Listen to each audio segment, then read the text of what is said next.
दोस्तों भिवंडी सेना और वीकेंड के वार से जुड़ी एक बहुत बड़ी अपडेट निकल के सामने आ रही है। दोस्तों खबर यह है कि भिवंडी सेना की धर्मपत्नी उनकी वाइफ नौरेन अली आ रही हैं इस बार भिवंडी सेना से मिलने के लिए। या मैं यूँ कहूँ कि अगर रिव्यू भी दें या वो कुछ मार्गदर्शन करें तो और अच्छी बात हो जाएगी। तो ये अपडेट है कि नौरेन अली मिलने के लिए आ रही हैं।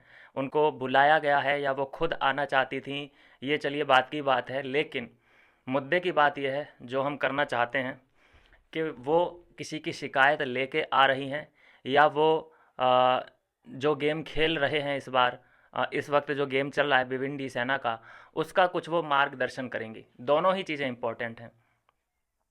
अगर वो शिकायत करेंगी तो वो किसकी करेंगी? क्योंकि अगर कोई आता है बाहर से तो वो ज़रूर किसी ना किसी से बच के चलने की सलाह देता है, किसी से दूरी बना के रखने की सलाह देता है, किसी से ये बोलता है कि तुम्हारा एक फ्रेंड है, जेन्युइन फ्रेंड है, जिस पे तुम भरोसा कर सकते हो।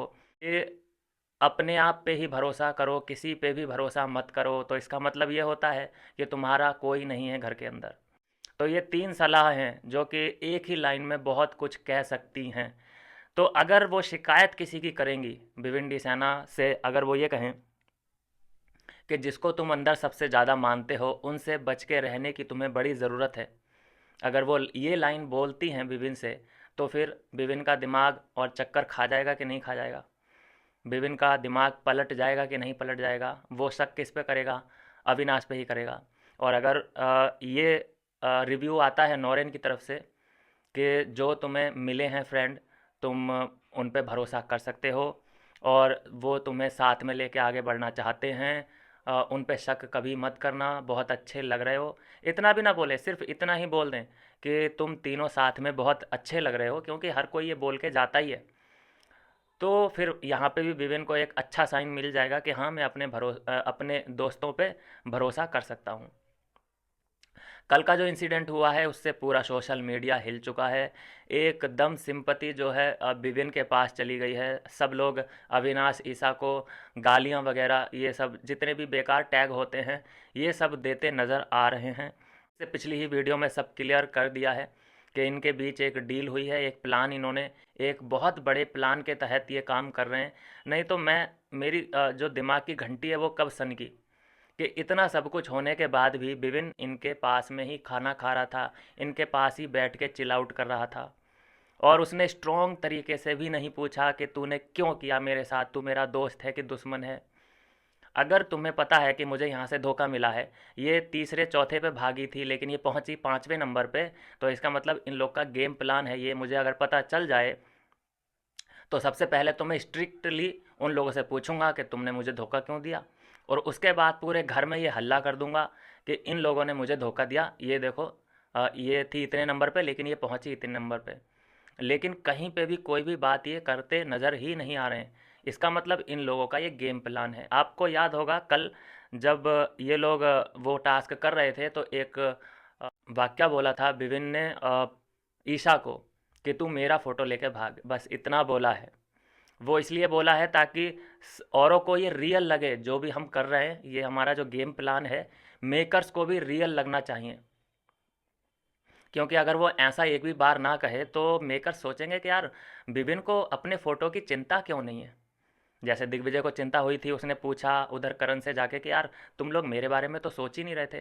तो अगर विपिन एक भी बार ना बोले कि ईशा तू मेरे फ़ोटो को लेके भाग, तो फिर एक अजीब सा शक होने लग जाएगा कि यार विपिन को लगता है चिंता ही नहीं अपने फ़ोटो की, कि कोई 5वें नंबर पे लेके जाए या उसे नॉमिनेट कर दे ना कर दे। तो वो वहाँ पे एक छोटा सा डायलॉग मारना पड़ा। दूसरा, एक सॉफ्ट तरीके से पूछा गया कि तुमने मुझे 5वें नंबर पे क्यों रखा, तुमने पहले क्यों नहीं लेके गए। तो ये भी सवाल करना ज़रूरी था ताकि वीकेंड के बार पे कोई प्रेशर ना बना सके कि विपिन तुम्हें साफ साफ दिख रहा था कि तुम्हारे साथ धोखा हुआ है, लेकिन तुमने स्ट्रॉन्ग तरीके से क्यों नहीं पूछा, या तुमने सवाल पूछा क्यों नहीं अविनाश से कि तुमने ऐसा क्यों किया मेरे साथ। तो उनके लिए कहने के लिए है ही, अब विपिन ने पूछा भी है, वो भी बोल देगा विपिन के भाई मैंने तो पूछा था। और उधर ईसा से भी बोला था कि तू मेरा फ़ोटो लेके भाग। तो बहुत तगड़ा गेम प्लान इनका तैयार हो चुका है करण को गिराने के लिए। जो हो रहा था ना कि करण द करण वीर शो, जैसा कि कपिल शर्मा शो होता है उस तरीके से ये लोग दिखाना चाहते थे। अब पूरा जो गेम शिफ्ट है, जो पूरा एक सेंट्रल ऑफ अट्रैक्शन है, इन तीनों के इर्द गिर्द घूमना चाहिए, मेकर्स के हिसाब से और ऑडियंस के हिसाब से भी। क्योंकि अभी तक जो मेरी वीडियो नहीं देखता है, कम से कम वो तो अभी तक यही समझ के बैठा है कि विवियन को मिल चुका है धोखा, बहुत बड़ा वाला, बहुत गहरा वाला।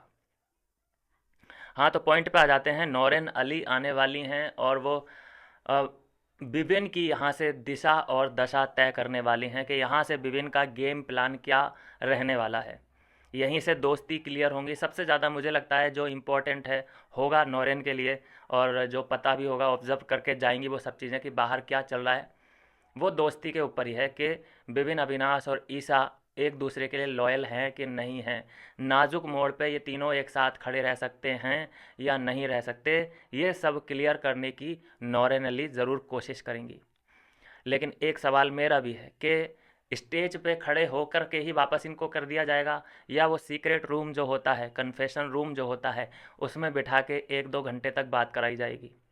मेरे हिसाब से उस रूम में भेजना चाहिए और वहाँ पे इत्मीनान से बैठ के ये लोग बात करें तो अलग ही मज़ा आएगा और सुनने और समझने में बहुत आसानी पैदा होगी। ये नहीं होना चाहिए कि स्टेज पे हाँ हेलो क्या हाल चाल ये वो, और 1-2 सवाल, वहाँ पे तो दिक्कत हो जाएगी ना, फिर खुल के बात ही नहीं कर पाएंगे ये लोग। तो कन्फेशन रूम में भेजना बड़ा ज़रूरी है। तो यह है दोस्तों अभी की अपडेट। नौरेन अली विवेन की वाइफ आ रही हैं इस वीकेंड के वार पे। अ, सवाल कैसे पूछेंगी, क्या वो बताएंगी, रिव्यू कैसा देंगी, ये बहुत इम्पोर्टेंट इस वक्त विवेन के गेम के लिए, ये बिल्कुल मैं बोलूँ कि गेम चेंजर साबित हो सकती हैं। मिलता हूँ नेक्स्ट वीडियो में नई अपडेट के साथ।